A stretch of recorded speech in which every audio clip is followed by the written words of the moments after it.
Let's go back to the phone lines. Talk to John in Oklahoma City, Oklahoma. Hi, John. Hi, Hank. Thanks so much for ministry. Really appreciate it. You got it. Many of the pastors and people that I respect are starting to make positive declarations or confessions of Bible promises, either starting their day or starting their week that way. And I wanted to see what you thought about that as far as a spiritual discipline or whether that was a biblical exercise. Well, I think we are to think about those things that are positive and good and healing and healthful. All of those things are helpful. But the problem with many pastors today is they've come to the conclusion that ultimately Christianity is a version of New Thought metaphysics, the idea being that thoughts and words create reality. So if you think thin thoughts, you'll be a thin person, regardless of what you eat. If you say enough times, you big, thick billfold you're full of cash, your billfold will mysteriously become very thick with $100 bills. Or if you speak to your checkbook, as Marilyn Hickey teaches devotees to do, then your checkbook will suddenly have more resources available so you can write bigger checks.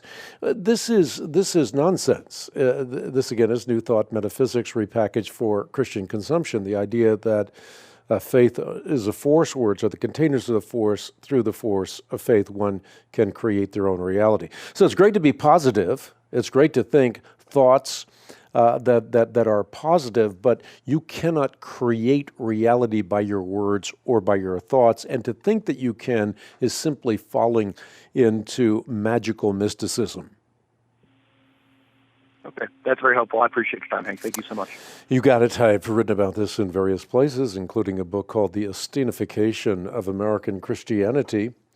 The reason I coined the word Osteenification is Osteen is the biggest of the bunch in the positive confession movement.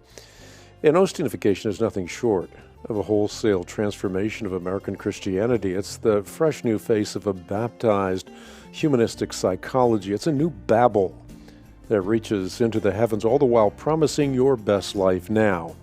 So Osteen is the de facto high priest of a new brand of Christianity, perfectly suited for a feel-good generation, the kind of Christianity that reduces Jesus Christ to a means to an end as opposed to Christ being the end, and induces people to come to the Master's table not for the love of the Master, but because of what is on the Master's table. Also, a book titled Christianity in Crisis, 21st Century. You can find both of these resources on the web at equip.org.